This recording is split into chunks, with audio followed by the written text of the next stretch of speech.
Good morning all of you. आज का जो हमारा टॉपिक है उसमें यह है कि मध्यकालीन वर्गीकरण का इतिहास क्या रहा। प्राचीन कालीन वर्गीकरण के इतिहास के बारे में मैंने आप लोगों को बताया है।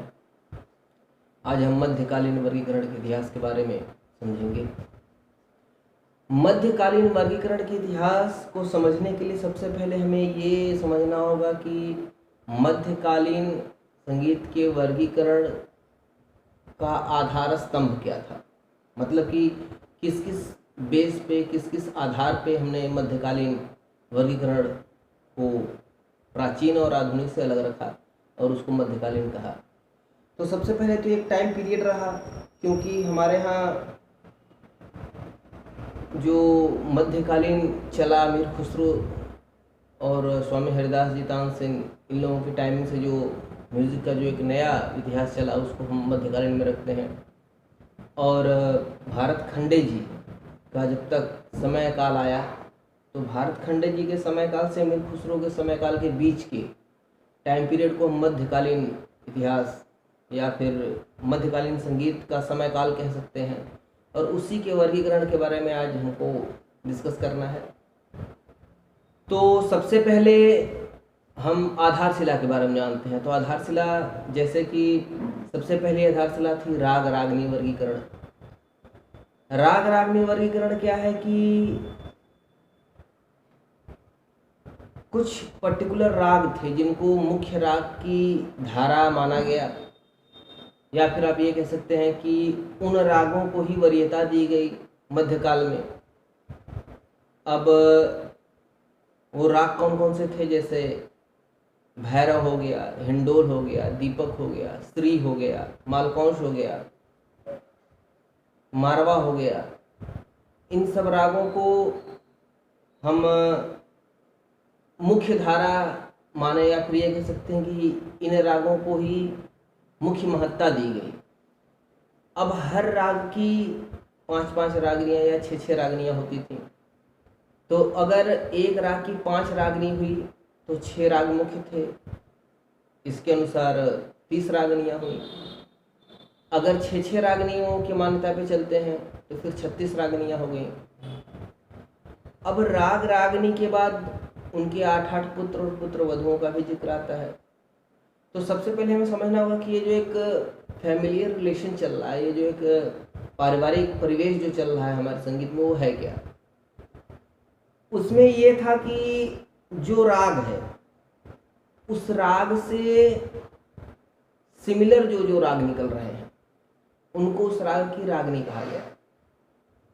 सपोज विद दैट आप मान लीजिए कि भैरव राग था, तो अब भैरव राग में स्वर लग रहा है सा रे ग म प दा नि सा, सा नि द प म प ग म रे सा नि सा दा नि दा रे सा। ये आपका भैरव हो गया। अब भैरव की रागनी जो होती है वो भैरवी होती है। तो इसमें क्या था कि रे कोमल था और ध कोमल था, बाकी स्वर शुद्ध थे। तो भैरवी में क्या किया गया कि रे के बाद जो ग शुद्ध लग रहा था भैरव में उसको भी कोमल कर दिया गया, तो भैरवी हो गया वो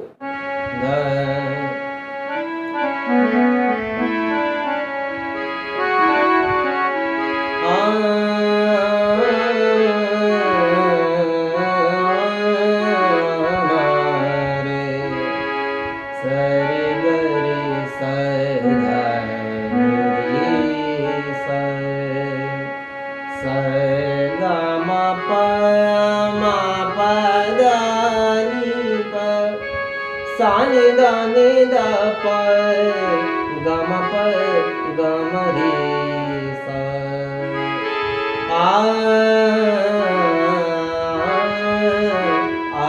ना। अब ये भैरवी हो गया। सिमिलर राग, जिस राग से बाकी के रागों की उत्पत्ति हो रही है, तो जिससे उत्पत्ति हो रही है उसको राग कह दिया गया, और उसको जो फॉलो अप कर रहे थे, जो उसके बनाए गए रूप पे चल रहे थे, उनको रागनी कहा गया। बड़ा लंबा इतिहास है। जैसे राग भैरव हो गया तो राग भैरव की 5 रागनियों को उनके साथ जोड़ा गया। वो 5 रागनियाँ जैसे कि आपकी बंगाली हो गई, आपकी मध्यमावती हो गई, आपकी सिंधवी हो गई, आपकी भैरवी थी ही, बैरागी हो गई और बंगाली हो गई। तो इन 5 रागनियों को भैरव की रागनी माना गया, इनको वो स्थान दिया गया। इनके बारे में डिटेल से वीडियो बना करके आपको देने का प्रयास करूँगा।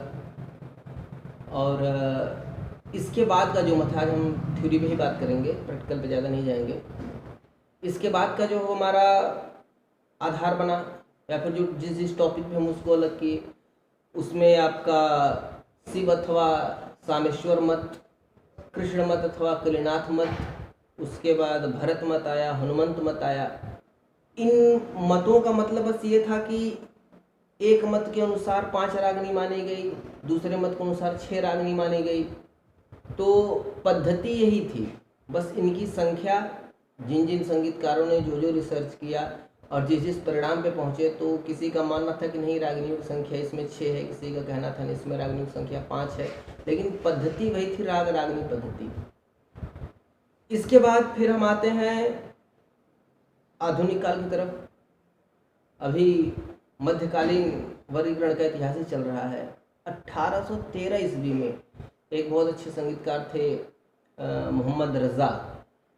तो मोहम्मद रज़ा जी ने भी बहुत ही रिसर्च किया। रिसर्च करने के बाद सबसे पहले उन्होंने विरोध किया, कहा कि नहीं, यह जो राग रागनी पद्धति है ये राग रागनी पद्धति से नहीं है, इस राग रागनी पद्धति में बहुत सारी कमियां हैं। तो उन्होंने रिसर्च के बाद अपनी एक पद्धति बनाई और जिसका उल्लेख नगमाते आसफी नाम की उनकी एक पुस्तक उन्होंने लिखी, नगमाते आसफी नाम से। उस पुस्तक में उन्होंने इसकी पूरी विवेचना की, इसका पूरा वर्णन किया।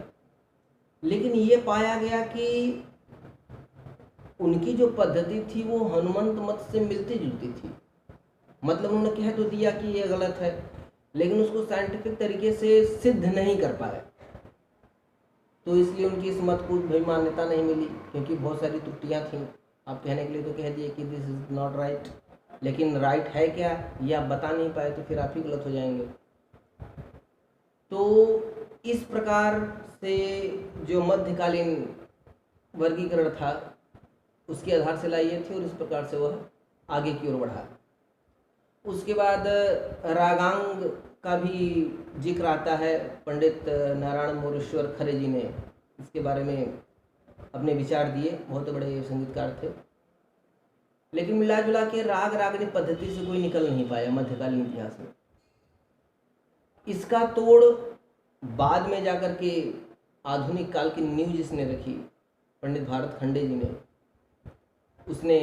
उन्होंने अपने रिसर्च के अनुसार जो थ्योरी दी, आज जिस थ्योरी पे हमारा संगीत चल रहा है, वो चीज़ मध्यकालीन की जो राग रागनी पद्धति थी उससे डिफरेंट है और काफ़ी हद तक सही है।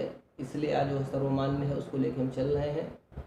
तो आधुनिक काल वर्गीकरण का जो बेस है उसके बारे में हम लोग नेक्स्ट वीडियो में चर्चा करेंगे। मध्यकालीन राग वर्गीकरण जो रहा उसके बारे में मैंने आपको बताया। जो बातें न समझ में आई हो उसको आप कमेंट बॉक्स में लिख करके फिर से पूछें। मैं पूरा प्रयास करूंगा कि मैं आप लोगों को उन चीज़ों को बताऊं और ये भी प्रयास करूंगा कि आधुनिक वर्गीकरण जो है राग वर्गीकरण, उसको बताने के बाद में राग रागनी से रिलेटेड एक सीरीज़ बनाऊं और उसको आपको दूं ताकि आप राग और रागनी को समझ सकें। तब तक के लिए थैंक यू सो मच। कोई दिक्कत हो तो आप कमेंट बॉक्स पे आए। Thank you.